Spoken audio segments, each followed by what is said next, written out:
Assalamualaikum warahmatullahi wabarakatuh. Selamat berjumpa kembali Ananda semuanya. Yuk belajar IPA. Kali ini kita akan membahas materi IPA kelas 9 pada bab pewarisan sifat pada makhluk hidup dengan topik kromosom dan gen. Jadi kali ini kita akan membahas apa peran kromosom dan gen dalam proses pewarisan sifat pada makhluk hidup. Oke, kita lanjut. Coba perhatikan gambar pada layar berikut. Ini ada sebuah keluarga yang terdiri atas 1, 2, 3, 4, 5, 6 anak.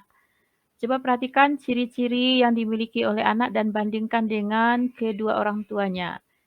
Bisa mungkin dilihat dari bentuk hidungnya, bentuk alis, bentuk bibir, raut bentuk muka. Ya, mungkin senyumnya juga mungkin bisa dilihat. Ya, kita lihat bagaimana? Ya, ada beberapa kemiripan yang kita saksikan ya. Nah, pertanyaannya sekarang, bagaimana sifat atau ciri-ciri yang dimiliki orang tua itu diwariskan kepada anak-anaknya? Bagaimana? Atau lewat apa? Kalau dulu orang beranggapan itu lewat darah diturunkan kepada anak-anaknya. Itu anggapan dulu ya, sehingga ada istilah berdarah biru. Tetapi sebenarnya lewat apa? Nah, ternyata materi genetik yang berperan dalam mewariskan sifat-sifat tersebut kepada keturunan adalah kromosom. Masih ingat pelajaran kelas 7, bagian-bagian sel, bahwa di dalam inti sel terdapat suatu bagian yang kita sebut dengan kromosom. Dan juga sudah kita singgung pada proses pembelahan sel pada pelajaran sebelumnya. Bahwa kromosom juga berperan dalam proses pembelahan sel. Nah, pada proses pewarisan sifat, apa peran kromosom? Tentu kita harus mengenal dulu apa itu kromosom.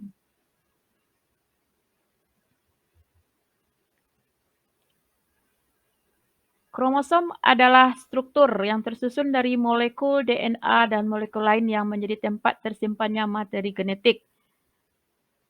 Jadi materi genetik adalah materi yang berperan dalam proses pewarisan sifat-sifat yang akan diturunkan kepada keturunannya. Nah, kalau kita lihat struktur DNA yang menyusun kromosom ini, lihat pada gambar. Dia berupa untaian ganda yang kita sebut dengan double helix. Ya, seperti ulir ini. Kemudian dia tersusun atas basa nitrogen yang terdiri atas adenin, guanin, timin, dan sitosin. Nah, adenin, timin, dan sitosin ini juga bisa kelompokkan atas dua. Ada yang kita sebut dengan basa purin, itu adenin dan guanin. Sedangkan sitosin dan timin digolongkan kepada pirimidin. Kemudian DNA ini merupakan polimer atau ikatan dari monomer nukleotida atau ikatan antara fosfat, gula deoksiribosa, dan basa nitrogen. Coba kita lihat di gambar. Struktur helixnya seperti ini, seperti untaian ganda atau ulir. Kemudian struktur kimia DNA-nya bisa kita lihat ada gula deoksiribosa, ada ikatan hidrogen, kemudian ada gugus fosfat. Jadi ikatan antara fosfat, gula deoksiribosa, dan basa nitrogen. Aduh, sampai di sini pusing mendengarnya atau memahaminya? Oleh, tidak apa-apa. Nanti kita ini akan dibahas lebih lanjut nanti di tingkat yang lebih tinggi di SMA mungkin. Sampai di sini kamu pahami bahwa kromosom itu tersusun atas DNA. DNA itu bentuknya seperti untaian helix atau ulir. Namun ganda sehingga disebut dengan double helix. Kemudian tersusun atas basa nitrogen. Kemudian juga ada fosfat dan gula deoksiribosa.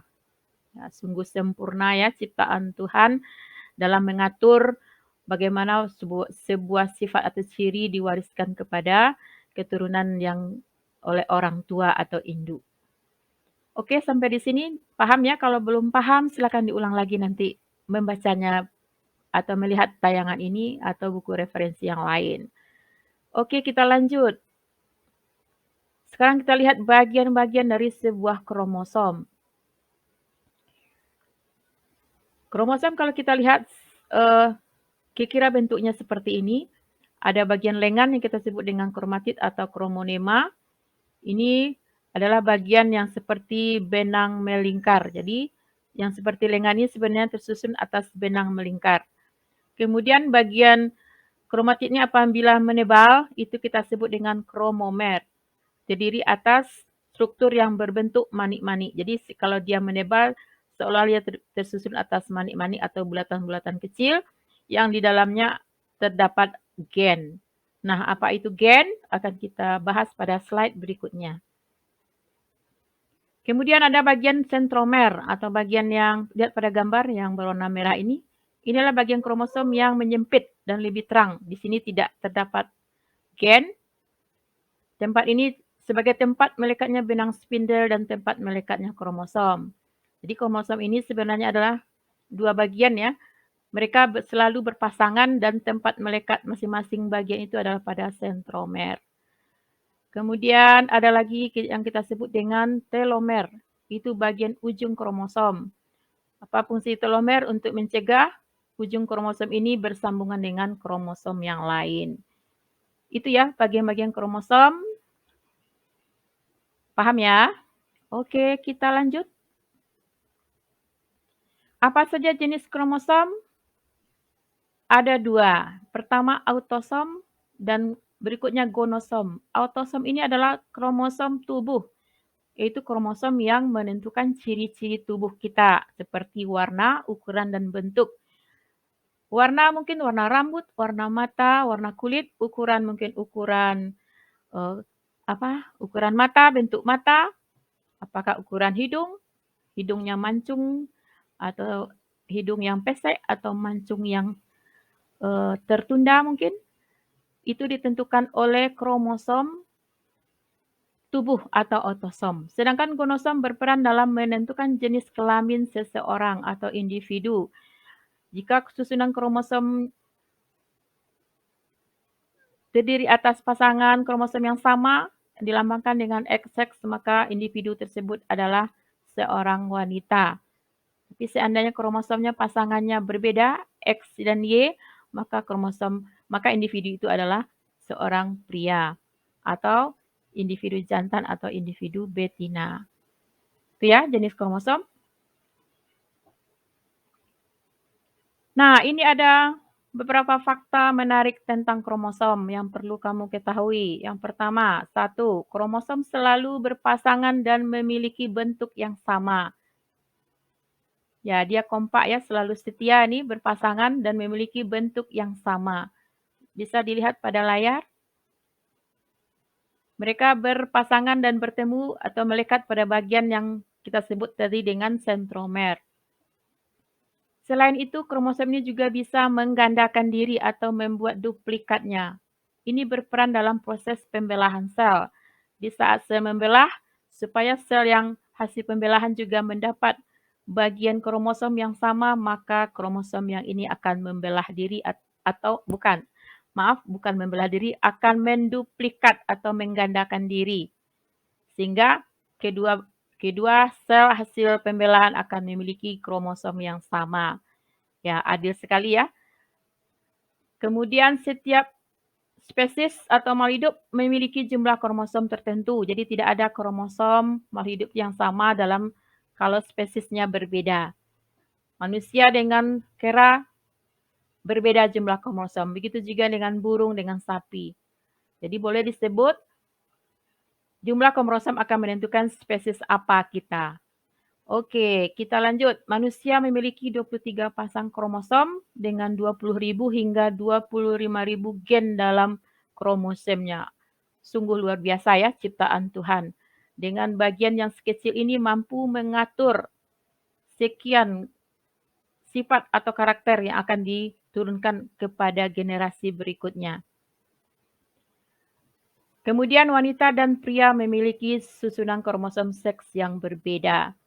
Ya, itulah fakta menarik kromosom, suatu bagian materi genetik yang berperan membawa informasi-informasi genetik untuk diturunkan kepada generasi atau keturunan berikutnya. Jadi bisa disimpulkan fungsi kromosom itu ada 3. Pertama, tempat penyimpanan materi genetik. Sudah kita bahas sebelumnya. Menentukan jenis kelamin juga sudah kita bicarakan tadi. Berperan dalam pembelahan sel. Ini sebenarnya juga sudah kita bahas dalam proses saat kita membahas materi sistem reproduksi manusia. Masih ingat? Kalau sudah lupa silakan dibaca lagi bukunya. Oke. Tadi kita sudah menyinggung gen bahwa di dalam kromosom terdapat gen. Nah, jadi gen itu apa? Jadi gen adalah materi genetik yang tersusun atas DNA yang berada pada kromosom. Jadi gen itu adalah bagian dari DNA. Jadi bisa disebut bahwa gen adalah unit dasar atau satuan terkecil dari materi genetik yang akan diturunkan dari orang tua pada keturunannya. Bisa kita lihat pada layar, pada gambar, bagaimana urutan hierarki genetika mulai dari tubuh manusia terbuat dari sel. Dalam sel terdapat inti sel yang mengandung kromosom. Kromosom terdiri atas DNA. Pada DNA terdapat gen. Ya, jadi genetika ini adalah ilmu yang mempelajari tentang seluk-beluk proses pewarisan sifat pada makhluk hidup. Oke, sampai di situ paham ya? Kaitan antara kromosom dan gen? Ya, jadi gen adalah bagian dari atau terdapat pada kromosom. Dapat disimpulkan bahwa fungsi gen itu adalah menurunkan semua informasi genetik yang ada pada orang tua atau induk dengan pengkodean protein. Jadi gen ini adalah sejenis protein. Gen ini akan menentukan sifat fisik yang akan diturunkan oleh orang tua pada keturunannya. Sudah kita bahas tadi contoh-contoh sifat fisik, bisa warna, bentuk, ukuran. Warna kulit, warna rambut, bentuk hidung, bentuk alis, bentuk mata, dan sebagainya. Nah, karena menurunkan informasi genetik berarti gen juga bisa menurunkan informasi genetik yang berupa kelainan atau penyakit yang biasa kita sebut dengan penyakit turunan. Apa contohnya? Albino, buta warna, hemofili, dan Down syndrome. Seperti pada gambar adik kecil ini adalah yang penderita Down syndrome. Wajahnya khas ya. Kita kenal wajah ini, semua penderita Down syndrome memiliki wajah khas seperti ini di seluruh dunia. Oke. Kita sudah membahas mengenai gen dan fungsinya. Berarti tiba saatnya kita untuk kuis. Tapi jangan khawatir, kuis kita tidak akan sulit-sulit. Mudah saja. Ibu hanya akan meminta kamu untuk menjelaskan peran kromosom dalam mewariskan sifat dari orang tua kepada anak. Sudah kita bahas tadi kan, mudah bukan? Oke, kemudian nih, Ibu minta juga kamu menceritakan bagaimana cara kamu mensyukuri semua sifat atau ciri tubuh yang kamu miliki. Bagaimana kamu menerima diri kamu dengan ciri-ciri yang ada. Contohnya rambut keriting kah? Atau rambut lurus, kulit warna gelap atau terang, hidung mancung atau pesek, alis tebal atau tipis, semuanya itu kamu ceritakan. Bagaimana kamu mensyukuri semua rahmat Allah kepada kita. Oke, tidak sulit kan? Nah, silakan dijawab pada kolom komentar dan nanti akan Ibu respon balik. Oke, sepertinya pembelajaran kita hari ini sudah cukup sampai di situ dulu. Ibu ucapkan terima kasih atas perhatiannya, semoga Anda paham. Dan jika ingin mempelajari lebih lanjut, silakan dicari referensi lain atau diulang lagi melihat tayangan video ini. Baiklah, salam sehat, tetap jaga protokol kesehatan. Sampai jumpa pada materi berikutnya. Wassalamualaikum warahmatullahi wabarakatuh. Bye.